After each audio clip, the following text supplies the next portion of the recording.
اللہ ارشاد فرماتا ہے الف لام میم ذالک الکتاب لا ریب فیہ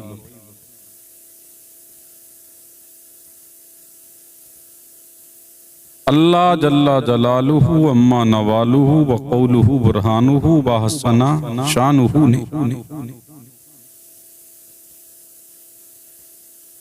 قرآن کی صداقت بیان کرنے سے پہلے، قرآن کی عظمت بیان کرنے سے پہلے، قرآن کی رفت بیان کرنے سے پہلے، قرآن کی دیانت بیان کرنے سے پہلے، قرآن کی رفت بیان کرنے سے پہلے، قرآن کا عروج بیان کرنے سے پہلے، قرآن کا ارتقاء بیان کرنے سے پہلے، قرآن کی بلندی بیان کرنے سے پہلے، قرآن کی شہرت بیان کرنے سے پہلے، اوامر کو بیان کرنے سے پہلے، نواہی کو بیان کرنے سے پہلے، قرآن کریم قصص و بیانات کو بیان کرنے سے پہلے، حکایات کو بیان کرنے سے پہلے، انبیاء کرام کی رفتار کو بیان کرنے سے پہلے، انبیاء کی صداقت و امانت بیان کرنے سے پہلے، تاجدار کائنات صلی اللہ علیہ وسلم کی شان رفت بیان کرنے سے پہلے، آپ کی عظمت و بلندی بیان کرنے سے پہلے میرے کریم نے گویا کہ 3 قسمیں یاد فرمائیں۔ الف مجھے اپنی الوہیت کی قسم، لام مجھے محمد عربی کی قسم، الف لام مجھے جبریل امین کی صداقت کی قسم، میم مجھے محمد کی رفت کی قسم۔ گویا کہ قرآن کریم 3 قسموں کو بیان کر رہا تھا۔ اب الف کا معنی فقہاء نے یہی کہا کہ اللہ جانتا ہے، اللہ کی عطا سے اس کا رسول جانتا ہے۔ میم کا معنی اللہ جانتا ہے، اللہ کی عطا سے اس کا رسول جانتا ہے۔ لام کا معنی اللہ جانتا ہے، اللہ کی عطا سے اس کا رسول جانتا ہے۔ میم کا معنی اللہ جانتا ہے، اللہ کی عطا سے اس کا رسول جانتا ہے۔ سارے محققینوں، مترجمینوں، متکلمین نے یہی کہا، لیکن جب یہ سوال حکیم الامت مفتی احمد یار خان نغیمی علیہ الرحمہ کے پاس پہنچا کہ الف لام میم کا معنی اللہ جانتا ہے، اللہ کا رسول جانتا ہے، معنی پر کلام نہیں لیکن تعبیل کی جا سکتی ہے، یعنی الف سے مراد اللہ لیا جا سکتا ہے، لام سے مراد جبریل امین لیا جا سکتا ہے، میم سے مراد محمد عربی کو لیا جا سکتا ہے۔ گویا کہ اللہ 3 قسموں کو یاد فرما رہا ہے۔ الف مجھے اپنی الوہیت کی قسم، لام مجھے جبریل امین کی قسم، میم مجھے محمد عربی کی صداقت کی قسم، یعنی جیسے میں سچا ویسے یہ کلام سچا، جیسے جبریل سچا ویسے یہ قرآن سچا، جیسے محمد سچا ویسے یہ قرآن سچا۔ جو ہم میں شک کرے وہ بھی ہمارا نہیں، اسی لیے قرآن کو نازل کرنے والا رب العالمین ہے، لانے والا جبریل امین ہے، اس پر قرآن نازل ہو رہا ہے وہ رحمت للعالمین ہے۔ تو جیسے اللہ سچا ویسے یہ قرآن سچا، جیسے جبریل سچا ویسے یہ قرآن سچا، جیسے محمد عربی سچا ویسے یہ قرآن سچا۔ جو ہم میں شک کرے وہ بھی ہمارا نہیں، جو اس کتاب میں شک کرے وہ بھی ہمارا نہیں۔ پتہ لگا یہ کتاب لا ریب ہے، یہ کتاب بے عیب ہے، یہ کتاب صداقت ہے، قرآن کتاب امانت ہے، یہ کتاب شفا ہے، یہ کتاب وافی ہے، یہ کتاب کافی ہے، یہ کتاب صداقت ہے، یہ کتاب عظمت ہے، یہ کتاب رفت ہے، یہ کتاب عروج ہے۔ اسی لیے نبی کریم رؤوف الرحیم صلی اللہ علیہ وسلم نے فرمایا ان القرآن مائدۃ اللہ، یہ قرآن اللہ کی رحمت کا، اللہ کا دسترخوان ہے، آؤ آؤ اس دسترخوان کی طرف، یعنی یہ قرآن اللہ کی رحمت کا دسترخوان ہے، جو اس سے چکھے گا وہ پالے گا۔ یعنی مطلب کیا ہے؟ قرآن اللہ کی رحمت کا دسترخوان ہے۔ صداقت چاہیے، آؤ قرآن کی طرف۔ امانت چاہیے، آؤ قرآن کی طرف۔ عروج چاہیے، آؤ قرآن کی طرف۔ ارتقاء چاہیے، آؤ قرآن کی طرف۔ بلندی چاہیے، آؤ قرآن کی طرف۔ شہرت چاہیے، آؤ قرآن کی طرف۔ کامیابی چاہیے، آؤ قرآن کی طرف۔ قیادت چاہیے، آؤ قرآن کی طرف۔ صدارت چاہیے، آؤ قرآن کی طرف۔ سیاست چاہیے، آؤ قرآن کی طرف۔ کامیابی چاہیے، آؤ قرآن کی طرف۔ کامرانی چاہیے، آؤ قرآن کی طرف۔ دنیا کامیابی کو ڈھونڈ رہی ہے اور کامیابی قرآن کو ڈھونڈ رہی ہے۔ اسی لیے نبی کریم صلی اللہ علیہ وآلہ وسلم نے فرمایا، یہ قرآن کریم ہے، اس کے عجائبات قیامت تک ہوتے رہیں گے۔ یہ قرآن کریم ہے، یہ قیامت تک مومنین کے لیے شفائے مبین ہے۔ فرمایا یہ قرآن کریم ہے، یہ برہان ہے، یہ نور ہے، یہ صداقت ہے، یہ امانت ہے۔ کیا کہا اللہ کے رسول نے؟ قیامت تک اس کے عجائبات عیاں ہوتے رہیں گے، قیامت تک قرآن کریم کی برکتیں ظاہر ہوتی رہیں گی، قیامت تک قرآن پاک کی صداقت عیاں ہوتی رہے گی۔ دنیا دیکھ لے اس کے برکات کیسے نازل ہو رہے ہیں، اور آج تک لوگوں پر قرآن کریم کی برکتیں کیسی عیاں ہو رہی ہے۔ دنیا کہتی ہے کہ پورا گھر جل گیا، لیکن قرآن باقی رہا۔ یہ قرآن کی برکت نہیں ہے تو کیا ہے؟ دنیا کہتی ہے کہ سیلاب میں سارا گھر، سارا سامان چلا گیا، لیکن قرآن باقی رہا۔ یہ قرآن کی برکت نہیں ہے تو کیا ہے؟ گھر میں آگ لگی، سارا سامان جل گیا، قرآن باقی رہا۔ یہ قرآن کی برکت نہیں ہے تو کیا ہے؟ یہ اعجاز قرآن نہیں ہے تو کیا ہے؟ اسی لیے نبی کریم صلی اللہ علیہ وآلہ وسلم نے فرمایا، یہ قرآن کریم وہ انمول اللہ کی کتاب ہے، یہ کتاب لا ریب ہے، یہ کتاب بے عیب ہے، یہ کتاب صداقت ہے، اور اس کی شان یہ ہے کہ جب تک کہ یہ روئے زمین پر کتاب پڑھی جاتی رہے گی۔ اللہ الصمد، اللہ کے رسول نے فرمایا، اللہ عذاب دینا چاہتا ہے، اللہ بستیوں کو ویران کرنا چاہتا ہے، اللہ چاہتا ہے کہ کسی بستی کو ویران کرے، اللہ چاہتا ہے کہ کسی بستی کو کسی صفحے ہستی سے مٹا دے، لیکن جب وہاں کے پڑھنے والے قرآن کی تلاوت کرتے ہیں اور قرآن کی آواز میرا کریم سنتا ہے، قرآن کریم کی جب تلاوت ہوتی رہتی ہے، جب وہاں کے مدارس و مساجد اور گھروں سے قرآن کی تلاوت کی آواز آتی ہے، تو اللہ فرماتا ہے کہ میں چاہتا تھا کہ بستی کو تباہ کر دوں، میں چاہتا تھا کہ بستی کو آباد کر دوں، لیکن جب قرآن کی تلاوت کرنے والوں کی آواز سنی جاتی ہے، اللہ اقدس سے نکلے ہیں۔ جب میرا نبی باہر آیا تو دیکھا کیا کہ فاروق اعظم قرآن کریم کی تلاوت زور زور سے کر رہے ہیں۔ اللہ میرا نبی آگے بڑھ گیا، آگے بڑھا تو دیکھا کہ صداقت کا تاجدار صدیق اکبر قرآن کریم کی تلاوت پست آواز سے کر رہے ہیں، دھیمی دھیمی آواز میں کر رہے ہیں۔ صبح نمودار ہو گئی، حضرت بلال نے اذان دی، میرا نبی مسجد نبوی میں آیا، میرے نبی نے نماز پڑھائی، اور نماز پڑھا کر کے مصطفیٰ کی عادت کی صحابہ کے جھرمٹ میں میرا نبی بیٹھ گیا۔ پھر میرے نبی کی زبان فیض ترجمان سے الفاظ یوں ترتیب فرمائے، میرے نبی نے فرمایا، اے صدیق اکبر، رات کے آخر پہر میں تم قرآن کریم پڑھ رہے تھے، لیکن پست آواز میں پڑھ رہے تھے۔ آقا سے عرض کرتے ہیں، یا رسول اللہ، میں اس لیے پڑھ رہا تھا کہ میرے بھائی سوتے ہوں گے، میں ان سے پہلے اٹھ گیا، کہیں ایسا نہ ہو میں قرآن کریم کی تلاوت کر رہا ہوں۔ میرے بھائیوں نے رات کو تہجد پڑھی ہوگی، نوافل پڑھے ہوں گے، رات میں انہوں نے قیام کیا ہوگا۔ یہ صدیق اکبر کی عاجزی ہے، میں اس لیے قرآن کریم کی تلاوت آہستہ کر رہا تھا تاکہ میرے بھائیوں کی نیند میں خلل نہ ہو۔ اے عمر تم بلند آواز سے کیوں قرآن کریم پڑھ رہے تھے؟ آقا اس لیے پڑھ رہا تھا کہ میں نے سمجھا کہ میں بھی عشاء کی نماز پڑھ کے جلد سو گیا تھا، میرے بھائی بھی سو گئے ہیں، اب سونے کا وقت نہیں ہے، اب مولا کو پکارنے کا وقت ہے، اٹھو، اب اللہ کی کبریائی کے تذکرے کرنے کا وقت ہے، اٹھو، آؤ مسجد کی طرف، آؤ کامیابی کی طرف، آؤ کامرانی کی طرف۔ میں اسی لیے زور زور سے قرآن کریم کی تلاوت کر رہا تھا تاکہ میرے بھائی اٹھ جائیں۔ یہ وہ قرآن ہے، قیامت کا دن ہوگا، اللہ تبارک و تعالی جل جلالہ اما نوالہ وقولہ برہانہ کا ایک منادی قیامت کے دن ندا دے گا۔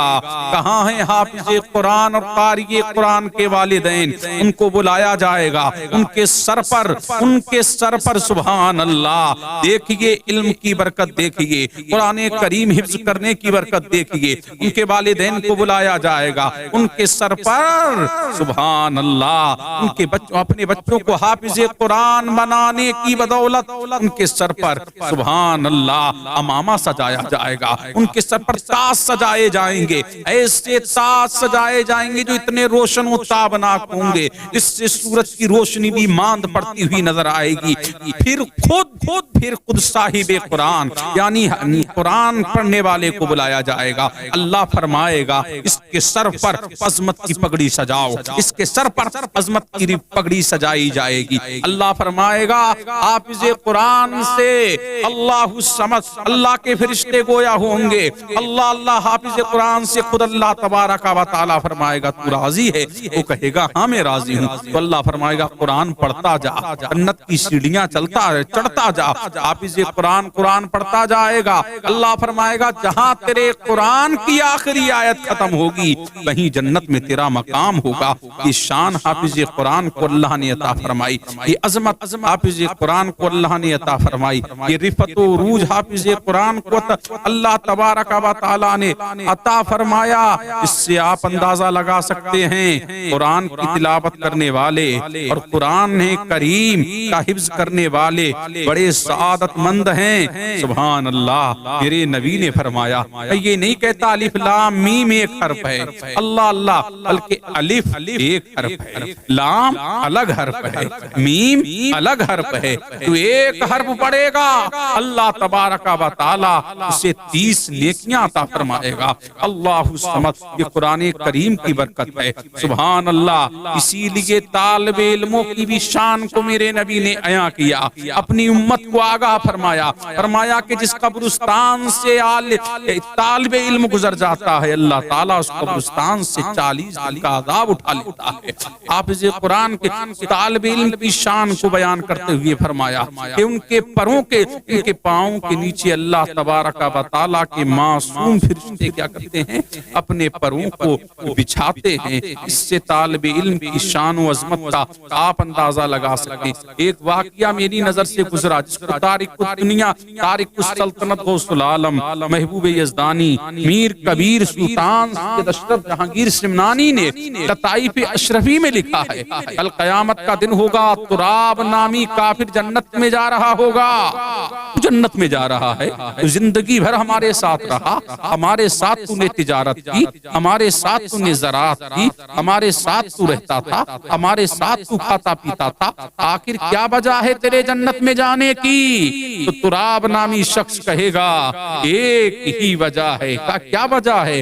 فرمایا کہ ایک مرتبہ ایک طالب علم قلم سے لکھ رہا تھا، کس سے لکھ رہا تھا؟ قلم سے لکھ رہا تھا، اللہ الصمد، قلم سے لکھتے لکھتے اچانک اس کا قلم گر گیا، میں نے اس طالب علم کو قلم اٹھا کر کے دے دیا، اللہ الصمد قلم اٹھا کر کے دیا، اس کی برکت دیکھیے، اللہ تبارک و تعالیٰ نے مرتے وقت مجھے ایمان جیسی دولت سے سرفراز فرمایا، اللہ الصمد ایمان ملا۔ اب دیکھیے قلم خرید کے نہیں دیا، قلم مول لے کے نہیں دیا، قلم بنا کر کے نہیں دیا، بلکہ قلم اٹھا کر کے دیا۔ سبحان اللہ، اس کی برکت سے اللہ نے اس کو ایمان کی دولت سے مالا مال کر دیا۔ پتہ لگا جو طالب علم پر خرچ کرے، جو طالب علم کی عزت کرے، جو طالب علم پر پیسہ صرف کرے، اللہ الصمد، اللہ تبارک و تعالی جل جلالہ و اما نوالہ و قولہ برہان سبحانہ اسے کتنا عطا فرمائے گا، کتنی نعمتوں سے اسے سرفراز فرمائے گا۔ پتہ لگا طالب علم کی شان و عظمت بہت بڑی ہے۔ اللہ تبارک و تعالیٰ نے انہیں جو شان جو عظمت عطا فرمائی ہے وہ بیان سے باہر ہے۔ اللہ فرمایا حافظ قرآن قیامت کے دن اپنے خاندان کے ایسے 10 لوگوں کی شفاعت کرے گا جن پر جہنم بازی ہو چکی ہوگی۔ اللہ الصمد جب یہ شفاعت کرے گا حافظ قرآن 10 کی شفاعت کرے گا، اور ایک عالم کی شان تو یہ ہے وہ لا تعداد لوگوں کی شفاعت کرے گا۔ اس نے پانی پلایا ہے تو بھی چل، اس نے کھانا کھلایا ہے تو بھی چل، اس نے کپڑا پہنایا ہے تو بھی چل، اس نے ہماری مدد کی ہے تو بھی چل۔ اللہ اللہ قیامت کے دن حافظ با عمل شفاعت کرے گا، عالم با عمل شفاعت کرے گا، عالم با عمل حاجی شفاعت کرے گا۔ اللہ الصمد مصطفیٰ جان رحمت کی امت کے نابالغ بچے جو چھوٹے پن میں دنیا سے چل بسے ہیں وہ بھی اپنے والدین کو جنت میں لے کے جائیں گے۔ جب ان کی شفاعت کا یہ عالم ہے تو سید الشافعین مصطفیٰ کی شفاعت کا عالم کیا ہوگا۔ اسی لیے اللہ کے رسول نے فرمایا قیامت کے دن اتنے لوگوں کی شفاعت کروں گا، اتنے زمین پر کنکر ہیں، اتنے زمین پر پتھر ہیں، اتنے زمین پر ڈھیلے ہیں، اتنے زمین پر پیڑ ہیں، اتنے زمین پر پودے ہیں، اتنوں سے زیادہ اپنے امتیوں کی شفاعت کراؤں گا اور انہیں جنت کا حقدار بناؤں گا۔ فقط تمہاری شفاعت کا آسرا ہے حضور، ہمارے پاس گناہوں کے ماں سوا کیا ہے۔ اللہ اللہ پتہ یہ لگا طالب علموں کو جو شان و عظمت اللہ تبارک و تعالیٰ نے عطا فرمائی ہے، یہ قرآن ہے، یہ قرآن کے قاری ہیں۔ ان کے بارے میں فرمایا خیرکم من تعلم القرآن وعلمہ، تم میں بہتر وہ ہے جو قرآن سیکھے اور سکھائے۔ کوئی ناظرہ پڑھا رہا ہے وہ بھی بہتر ہے، کوئی حفظ کرا رہا ہے وہ بھی بہتر ہے، کوئی قاری بنا رہا ہے وہ بھی بہتر ہے، جو قاعدہ بغدادی پڑھا رہا ہے وہ بھی بہتر ہے۔ پتہ لگا کتابیں دنیا میں بہت آئیں، سبحان اللہ، لیکن دیکھیے جس نبی پر جو کتاب نازل ہوئی اس کا حافظ وہی نبی رہا۔ توریت کا حافظ اس کا نبی ملے گا، انجیل کا حافظ اس کا نبی ملے گا، زبور کا حافظ اس کا نبی ملے گا۔ حضرات گرامی برادران اسلام، کبھی آپ نے سمجھا یہ ان کتابوں اور صحیفوں کے حافظ ان کے نبی، لیکن قرآن کا حافظ مصطفیٰ کی امت کے 8-8 سال 7-7 سال کے بچے حافظ قرآن بن گئے۔ اس کا ریزن کیا ہے؟ یہ وجہ تسمیہ سمجھ میں آئی؟ ہاں، میری سمجھ میں ایک وجہ یہ آئی کہ اللہ نے قرآن توریت کا حافظ اس کے نبی کو بنایا، انجیل کا حافظ اس کے نبی کو بنایا، زبور کا حافظ داؤد کو بنایا۔ پتہ یہ لگا، آپ دیکھیں، پتہ یہ لگا کہ کتابوں کے بعد کوئی اور انمول کتاب آنے والی تھی جو آخر کتاب ہوگی، اسی لیے کہ ان کے بعد کوئی نبی آئے گا، تو جو نبی آئے گا کتاب بھی منسوخ ہو جائے گی، اس کا دین بھی منسوخ ہو جائے گا۔ اب پتہ لگا قیامت تک مصطفیٰ وہ دین لے کے آئے ہیں، وہ مذہب لے کے آئے ہیں، اسی لیے خاتم النبیین بن کے آئے ہیں۔ لا نبی بعدہ کی مہر لگا کر کے اللہ نے آپ کو بھیجا ہے۔ نہ آپ کے بعد کوئی کتاب آئے گی، نہ آپ کے بعد کوئی دین آئے گا، اسی لیے اس کے حافظ اب قیامت تک بنتے رہیں گے، اس کتاب کے قاری قیامت تک بنتے رہیں گے۔ اللہ تبارک و تعالیٰ نے مصطفیٰ کی قرآن کا یہ اعجاز ہے۔ اللہ مصطفیٰ کی امت کے 8-8 سالہ بچوں نے قرآن کو یاد فرما لیا۔ یہ کتنی انمول کتاب ہے، یہ کتنی بے مثال کتاب ہے، یہ کتنی بے نظیر کتاب ہے۔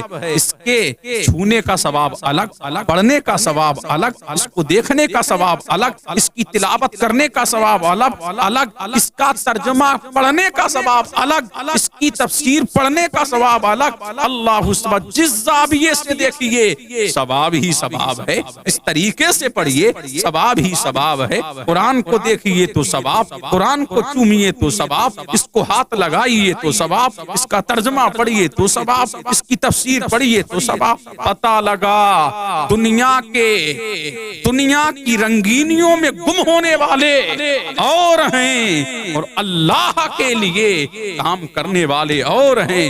دنیا میں دنیا دار بہت ملیں گے لیکن جو عظمت و شان دنیا والے سمجھے نہ سمجھیں، اللہ اللہ آخرت میں حافظوں کی شان کیا ہوگی؟ قیامت کا دن ہوگا، اللہ تبارک و تعالیٰ کا ایک منادی ندا کرے گا، جو اللہ کے اہل ہیں وہ کھڑے ہو جائیں۔ صحابہ نے عرض کی یا رسول اللہ علیہ الصلاۃ والتسلیم، کیا اللہ کے بھی اہل ہوتے ہیں؟ فرمایا ہاں۔ فرمایا وہ کون ہوں گے؟ کہا حافظ قرآن ہوں گے، تالی قرآن ہوں گے، قاری قرآن ہوں گے۔ قیامت کا دن ہوگا، اللہ تبارک و تعالیٰ کہے گا حافظو یہ جو صفیں لگی ہیں 120 صفیں لگی ہیں، اللہ الصمد، لیکن ان 120 صفوں میں دیکھو، ڈھونڈو، تلاش کرو کس نے تم پر احسان کیا ہے۔ جس نے احسان کیا ہے ان کا ہاتھ پکڑتے جاؤ، جنت میں داخل کرتے جاؤ۔ اللہ الصمد، یہ ایسا کرتے چلے جائیں گے، ان جنت میں داخل کرتے چلے جائیں گے۔ اللہ الصمد، یہ اللہ تبارک و تعالی جل جلالہ و اما نوالہ و قولہ برہانہ و حسن شانہ نے حافظ قرآن کو یہ عظمت عطا فرمائی ہے۔ فرماتے ہیں جب حافظ قرآن دنیا سے جاتا ہے، اللہ الصمد، اس پر زمین روتی ہے، آسمان روتا ہے۔ اس حصے پر حافظ قرآن کی تلاوت کرتا تھا، وہ حصہ ہو بکا کرتا ہے۔ اب پتہ لگا اسی لیے یہ حافظ قرآن ہے۔ سبحان اللہ، یہ قرآن کے مطابق اگر عمل کر کے دنیا سے جائیں تو اللہ ان کے جسموں کو بھی محفوظ فرما دیتا ہے۔ مٹی میں طاقت نہیں وہ ان کے جسموں کو کھائے، ان کے جسم بھی سلامت رہتے۔ تب حافظ کا جسم سلامت رہتا ہے۔ اللہ اللہ، پتہ لگا کہ قرآن کی اتنی برکتیں، فرمایا قیامت تک اس کے عجائبات ظاہر ہوتے رہیں گے۔ یہ قرآن کیا ہے؟ شفا دینے والی کتاب ہے، یہ برہان مبین ہے، اس کو النور کہا گیا، قرآن کو برہان کہا گیا، اس کو المبین کہا گیا۔ یہ قرآن ہے، سبحان اللہ، ذالک الکتاب لا ریب فیہ، کتاب میں کوئی شک و شبہ کی گنجائش نہیں ہے۔ پتہ لگا بڑا انمول اور یہ بے مثال و بے نظیر کتاب ہے۔ اللہ الصمد، اس کی برکتیں انمول، اس کی برکتیں بے مثال ہیں۔ فرمایا وہ گھر ویرانہ ہے جس میں قرآن نہ ہو، پتہ لگا آباد وہی گھر ہے جس میں قرآن ہو۔ کہا وہ دل ویرانہ ہے جس میں قرآن نہ ہو، پتہ لگا اللہ کے قرآن سے ہی دل آباد ہوتے ہیں، اللہ کے قرآن سے ہی دل شاد ہوتے ہیں، اللہ کے قرآن سے ہی دلوں کو اطمینان ملتا ہے، اللہ کے قرآن سے ہی دلوں کو سکون ملتا ہے۔ تو قرار قرآن کی تلاوت میں ہے، چین قرآن کی تلاوت میں ہے، دنیا کا قرار قرآن کی تلاوت میں ہے، اور دنیا کا سارا وقار بھی قرآن کی تلاوت میں ہے۔ کامیابی قرآن میں ہے، کامرانی قرآن میں ہے، حکمرانی قرآن میں ہے۔ پتہ یہ لگا یہ اللہ کی رحمت کا دسترخوان ہے۔ آؤ دنیا والو، آؤ آؤ اس کی طرف آؤ، آؤ اس کو جو چاہیے، اس کو جو لینا ہے، کامیابی قرآن سے ہی ملے گی، کامرانی قرآن سے ملے گی۔ قیادت کے متلاشیوں ادھر آؤ، صدارت کے متلاشیوں ادھر آؤ، سیاست کے متلاشیوں ادھر آؤ، حکمرانی کے متلاشیوں ادھر آؤ۔ کہاں ڈھونڈ رہے ہو کامیابی کو؟ دنیا کامیابی کو ڈھونڈ رہی ہے اور کامیابی قرآن کو ڈھونڈ رہی ہے۔ اللہ، یہ وہ انمول کتاب ہے، یہ کتاب بے مثال ہے، یہ کتاب بے نظیر ہے، یہ کتاب در یکتا ہے۔ اس قرآن کا جواب نہیں، نہ نبیوں میں مصطفیٰ کا جواب، نہ امتوں میں مصطفیٰ کی امت کا جواب، نہ کتابوں میں قرآن کا جواب۔ اللہ اللہ، پتہ لگا جس شے سے مصطفیٰ کو نسبت ہو جائے اس شے سے وہ شے نہیں رہتی، وہ ممتاز الاشیاء ہو جاتی ہے۔ پتہ لگا مصطفیٰ جب تک کہ مکے میں ہیں تو مکہ لاجواب، مدینے میں ہیں تو مدینہ لاجواب، گھوڑے پہ ہیں تو گھوڑا لاجواب، ابو بکر کے کاندھے پہ ہیں، ابو بکر کا کاندھا لاجواب۔ اللہ الصمد، ہجرت کی رات ابو بکر کے دوش پہ ہے، وہ ابو بکر کا دوش لاجواب ہے۔ اللہ الصمد، پتہ یہ لگا فتح مکہ پر علی کے کاندھے پر ہیں تو علی کا کاندھا لاجواب، جس اسطور پر ہیں وہ آپ کا وہ آپ کا سبحان اللہ جس جانور پہ ہیں وہ جانور لاجواب۔ پتہ لگا میرا نبی ہے سبحان اللہ، اسی لیے مصطفیٰ کے گھر کی طرح کسی کا گھر نہیں، مصطفیٰ جان رحمت کے ابو بکر کی طرح کسی کا ابو بکر نہیں، آپ کے عثمان کی طرح کسی کا عثمان نہیں، آپ کے غنی کی طرح کسی کا غنی نہیں، آپ کے علی کی طرح کسی کا علی نہیں، آپ کے حسن کی طرح کسی کا حسن نہیں، آپ کے حسین کی طرح کسی کا حسین نہیں، آپ کے داتا کی طرح کسی کا داتا نہیں، آپ کے اشرف کی طرح کسی کا اشرف نہیں، آپ کی ماں کی طرح کسی کی ماں نہیں، آپ کے باپ کی طرح کسی کا باپ نہیں، اور آپ کی کتاب قرآن کی طرح کسی کی کتاب نہیں۔ پتہ لگا دنیا افضلیت کو ڈھونڈ رہی ہے اور افضلیت میرے نبی کے قدموں کو ڈھونڈ رہی ہے۔ اللہ اللہ، یہ کتاب لا ریب ہے اور یہ کتاب بے عیب ہے، یہ کتاب بے مثال ہے۔ اس کتاب کی طرف آتے رہو، قرآن کی تلاوت کرتے رہو، قرآن کے قریب آتے رہو۔ سبحان اللہ، فرمایا قیامت کے دن یہ قرآن